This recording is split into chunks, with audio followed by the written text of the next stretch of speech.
Hey y'all, welcome back. Today we're checking out the Beatles' insane work ethic. One of the most incredible things about the Beatles is how they were able to produce so much great music in such a short period of time.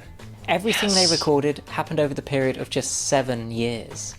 And it wasn't just a lot of music, it was so inventive. But to achieve this, they needed a work ethic unlike anyone else. Capture ideas quickly. Y'all, throughout my life, I've attempted art. And sometimes I'll get in the mindset where, okay, I'm going to do this. I'm going to write a song, or I'm going to make a video. I'm going to do this thing, and I plan it all out, and I think it's great. And then I do it, and it sucks. But then I'll do something that's just off the cuff or random, and it's way better than anything I planned on doing. And it's taken me years to figure that out. Years. But I think there's a balance, because if you go into something totally unprepared, it's could be bad. But if you go in way over prepared, that's usually worse. You put more weight on it. There's pressure for it to be good. And the more you're with this thing you're creating, you overanalyze it, you second guess yourself, you put it on a pedestal, and it sucks the life out of it. Capturing ideas fast is really smart. It doesn't let you have the time to second guess it. You don't have time to think, this sucks, I don't like it anymore. Capture ideas fast. Yeah. This is the Beatles' debut album, Please Please Me. It was recorded not over several weeks or even several days, but the whole thing was recorded in a single day. The Amazing. 11th of February, 1963. Studio time was expensive, and back then, it was quite normal for an album to be similar to a live recording. And I said, let's record every song you got. Come down to the studios, and we'll just whistle through them in a day. This meant that when they went into the studio, nothing had to be prepared. All they had to do was to capture that stage act. Basically, this album was just what we did on live, in the clubs. It was like taking a musical photograph of the Beatles at the time. They ran through the songs one by one, starting in the morning, and the final song they recorded that evening was Twist and Shout.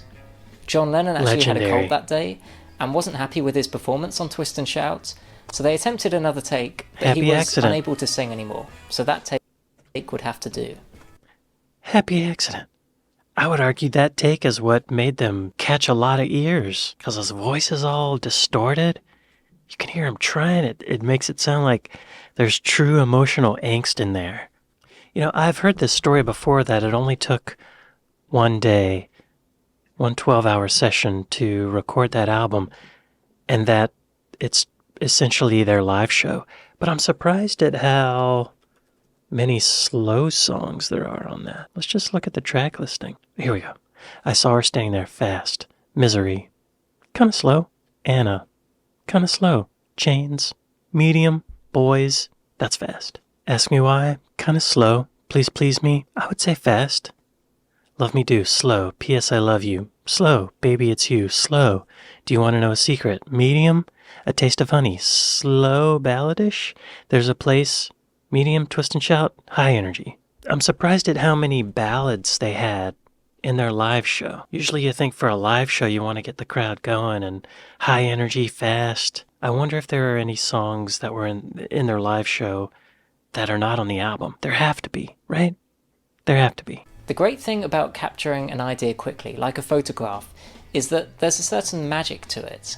And actually, I would argue that with this record, if they had gone back again and again trying to find the perfect take, it wouldn't be as good as it is. Take the life out of You it. hear them, they're so kind of fresh, particularly the real early ones. And I think it's the spirit got onto the record. Yeah. This fast-paced approach to recording is reflected in the packaging for the album, too. It's named after the single, Please Please Me, and the cover photo is just a photo of the four of them. So Simple. Why is this important today? Well, real artists ship. Many people never learn to be finishers. Who said that? Steve Jobs? Real artists ship. Interesting. Real artists finish stuff and put it out there. Yeah. Oh my gosh. Yeah, it takes a certain level of confidence or a certain level of not caring, like not giving a to let stuff go. Just let it out there. I've worked with a lot of musicians over the years, and I found that the really good ones, or I should say the successful ones, have that. Or they have the right balance of, it's good enough, put it out. I've worked with some that have so much resistance. Like any little critique that you kind of accidentally give to them, it's like, oh my God, we got to redo this. It's not perfect. Or they'll think, oh, I need to get a new guitar before we track this song. Or I need to get a new guitar amp before we track this song. I need different equipment to track this song. Or even an engineer, I need a certain microphone to really make this work. No, you don't. You don't. It doesn't matter. Some people have so much resistance that it's like, there's nothing I could do. As much as you tell them it's great, it's good enough, put it out, some just, they can't. They just can't. The idea of putting it out there, letting people hear it, just like blows their mind. This one guy wouldn't let his girlfriend hear his songs. He just could not stand the idea of her hearing his songs. They lived together, and whenever he would work on his songs, he would ask her to leave the house. And I can understand that, but dang, that's a lot of resistance. Like, there's more to be working on than that song. You know, there's a deeper issue. The song is not the problem. It's amazing. The mindset. Weird. I've never heard this Steve Jobs quote before, but he was right on. Why is this important today? Well, real artists ship. Many people never learn to be finishers. They start a project and then they keep putting it off and it never gets finished. Yeah. This may not be the best album the Beatles ever made, but it instilled an important ethos in them. Work quickly and finish things. And it'll be good. Thought is the enemy of flow. You guys. Okay, I didn't know this was going to be a part of this video, but yes. Oh my God. I think I mentioned it on this channel before, but I recently took an acting class that was all about letting yourself fall into the flow state. There's a Russian guy named Stanislavski who's kind of the grandfather of modern acting. Before him, acting was very presentational. Actors would study facial expressions and then try to put on that facial expression to act, which is not how people behave in the world. Stanislavski emphasized natural behavior and falling into flow state. He called it creative state. And yeah, when you're in your head, when you're thinking, you're not doing it. You're not doing it. It's kind of like you got to let yourself go. You got to let it fall away. Any preconception about what you've done to prepare, you just got to let it fall and not try. One of the things that they mention in the class is to give yourself a distraction. If you can distract yourself just the right amount, it keeps you from thinking. It keeps you from judging yourself and editing yourself. Just let it out. Just let it out. I try to do that in these videos. Just say what comes to mind, because I can edit it out later. Just get it out, right? Same thing with your writing. If you're writing a story or writing an essay, just get it out. Just get that first draft out, and you can take all the crap out later. Distill it down to the good stuff. But yeah, this is... it's easy to listen to Beatles music and think that they must have thought about this so much. They must have prepared for this. They must have, labored over the songwriting because it's so good and different from the time, from what was going on at the time. But I think they were just getting it out there. They were just doing it, I've taken a lot of improv comedy classes from different teachers over the years, and I found that the ones that taught classes where I felt like I got better are the classes where we didn't really talk about the philosophy of it much. We just did it. It was like training, you know? We just got up there and did it. Do it, do it, do it. Don't think about it. And then the classes where I felt stuck or like I wasn't doing well are the classes where we would do a little bit of it and then we would all sit down and talk about it for a while. Why was that funny? Why was that not funny? And that was like, I don't feel like I got better. I feel like I understood the analytical side of it, but it didn't help me do it better, you know? It didn't help me perform better. I'm 100% on board with this. Where are you going with it, David? A few years later, the Beatles started to experiment by using the studio as an instrument, and they were creating albums that were more than just a collection of songs, but a complete work of art within themselves. Yes. This meant discovering new ideas and creative solutions that no one else had ever done before. In the summer of 1966, they had spent the last few months recording their latest album, Revolver. But as they got to the end, they had a problem. This is a quote from their engineer, Jeff Emmerich. It wasn't until the very end, when most of Revolver was mixed and ready to be mastered, that someone realised that the album was a song short. So on the next to last night, the group began frantically rehearsing John's new song, She Said, She Said. John had always been the basher in the group. His attitude was, let's just get it done. So it was no surprise that we got the entire song recorded and mixed in 9 hours. That's really, this really song, quick. part of Revolver, which many people consider the greatest album of all time, was learnt by 3 of them, arranged, recorded, overdubbed and mixed in a single day. A similar thing happened with A Day in the Life. Yeah, funny story about that one too. He didn't mention it, but I think Paul McCartney got upset about it for some reason and he walked out. It may have freaked him out. He may not have liked the direction of it.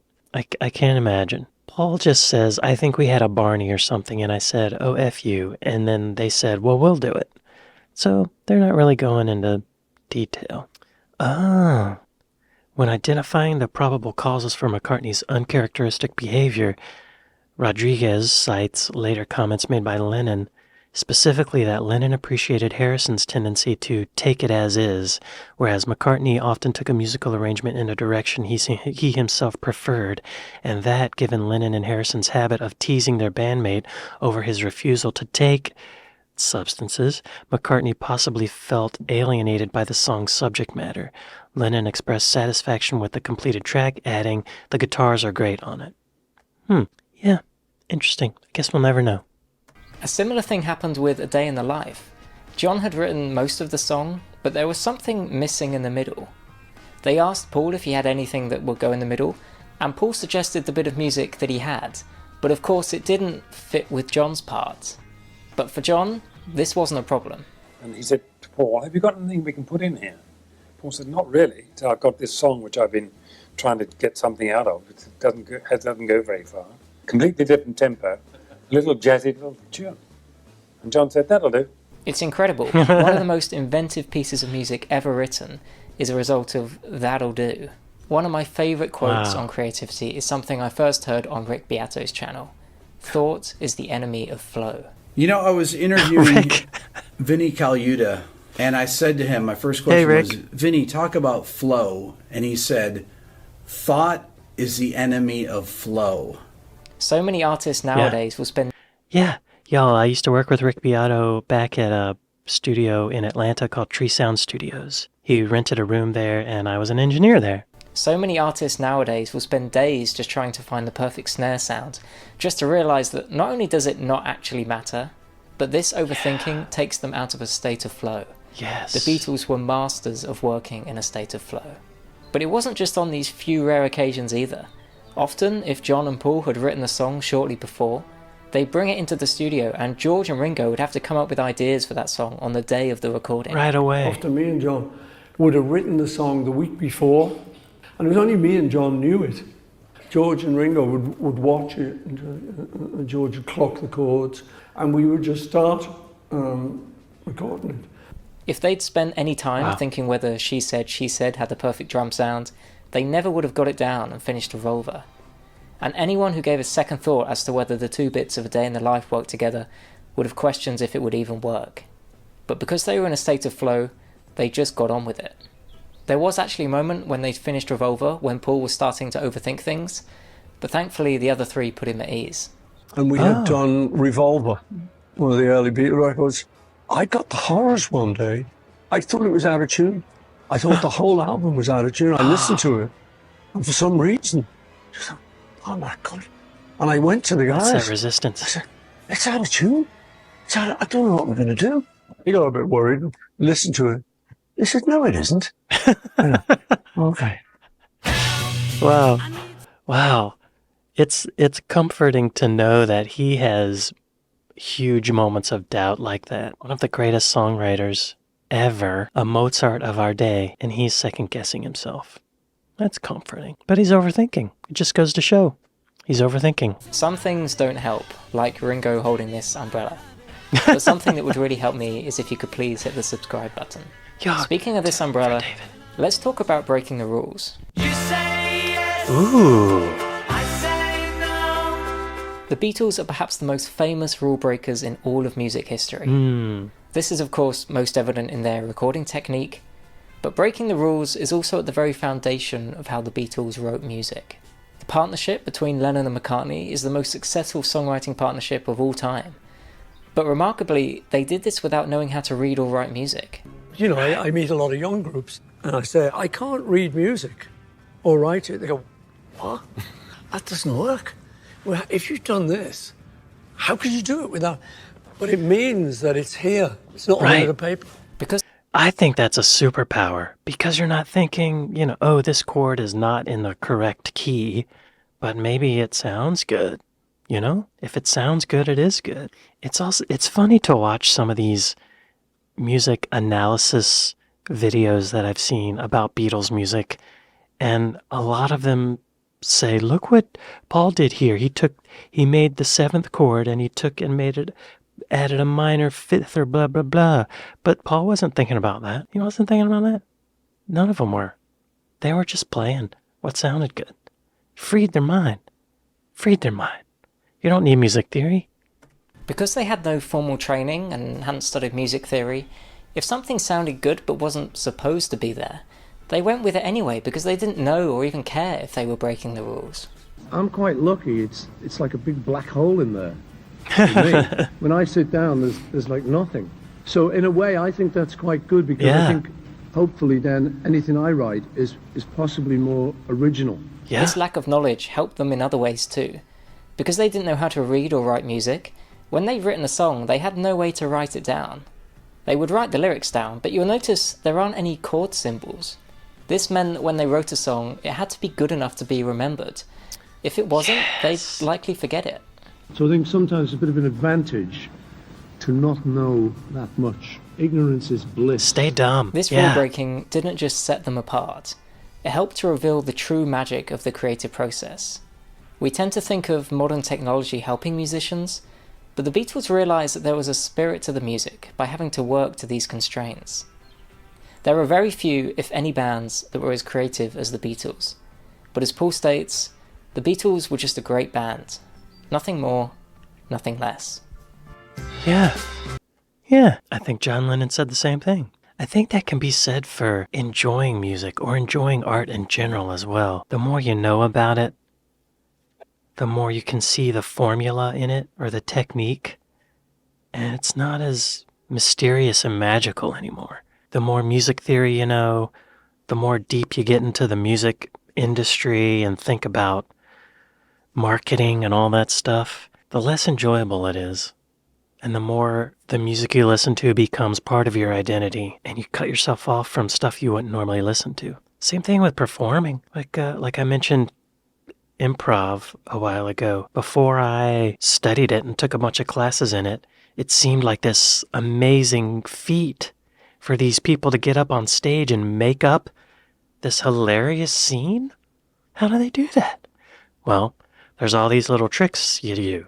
There's all these little guidelines that help lead you to a scene that is usually funny. And once you learn all that, you can see the formula in it, and it's not magical anymore. I remember when I first got into the Beatles, I was already studying music in school, And I remember thinking, wow, they use this chord or that chord. That's really brilliant, because it's like they do a lot of key changes. A lot of their music has key changes in it, but I don't think they realized that they were changing key. It just sounded good to them. And in my mind, from studying the chords, I thought, wow, how'd they think to do that? But they didn't think to do that. They just did it. It's amazing. That's great. Stay dumb, y'all. Stay dumb. This was great. This is inspiring. I hope it inspires you. You don't need an education. Feel weird to say that, but you don't. You don't. Everyone is an artist. Everyone can make art. Just tap into that. Just let it happen. Let it come out. The more you do it, the more it'll happen. The better it'll get. Just let it out. Let your miasma flow. You know what I mean? You don't need that guitar or that amp or that microphone. You don't need that thing that your idol has. Just gotta do it. Get up on stage and start doing it. Make it up. Fake it. Phone it in. It's fine. Phone it in. This was inspiring. Y'all be sure to go to David Hartley's page and like and subscribe. And if you made it this far in the video, give me a like and subscribe now. I'd like to thank my patrons. I'd like to thank my Buy Me a Coffee folks. Thank y'all for watching this with me, and I'll see you next time. Later.